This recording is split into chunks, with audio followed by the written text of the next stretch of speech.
On January 27, 1953, after nearly 5 years of negotiations, the Paris Peace Accords on ending the war and restoring peace in Vietnam was signed.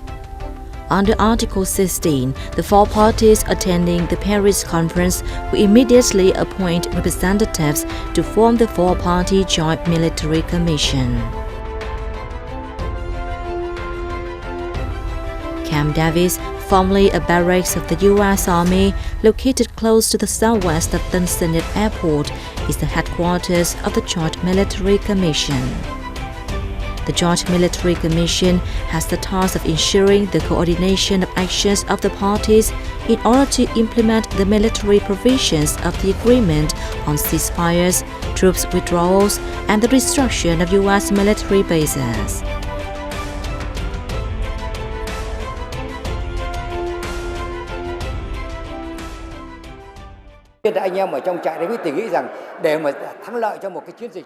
With steadfast will, our comrades in the Joint Military Commission always kept in mind that if there were sacrifices, it was normal.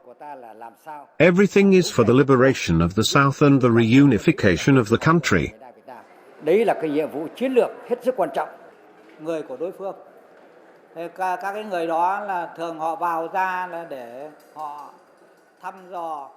During our stay at Camp Davis, the enemy repeatedly probed our attitudes and coaxed the Vietnamese cadres to surrender.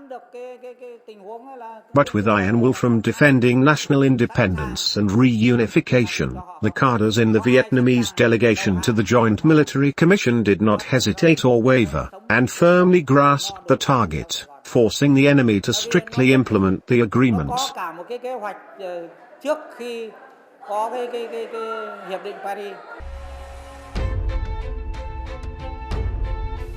On March 29, 1953, exactly 60 days after the date of the agreement's entry into force, the last American soldiers, including U.S. military personnel in the four-party Joint Military Commission, had to withdraw from the South.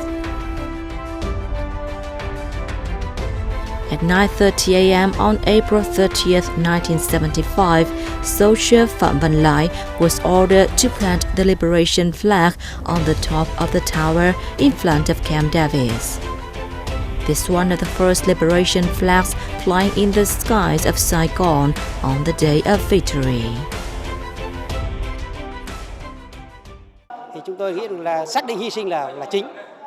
That flag is considered a pilot for our military units to attack the enemy's stronghold.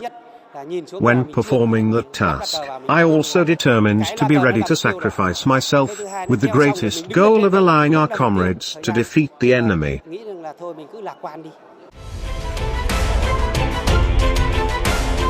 What the Paris Conference of Vietnam is the victory of a long, tough, and complicated diplomatic struggle.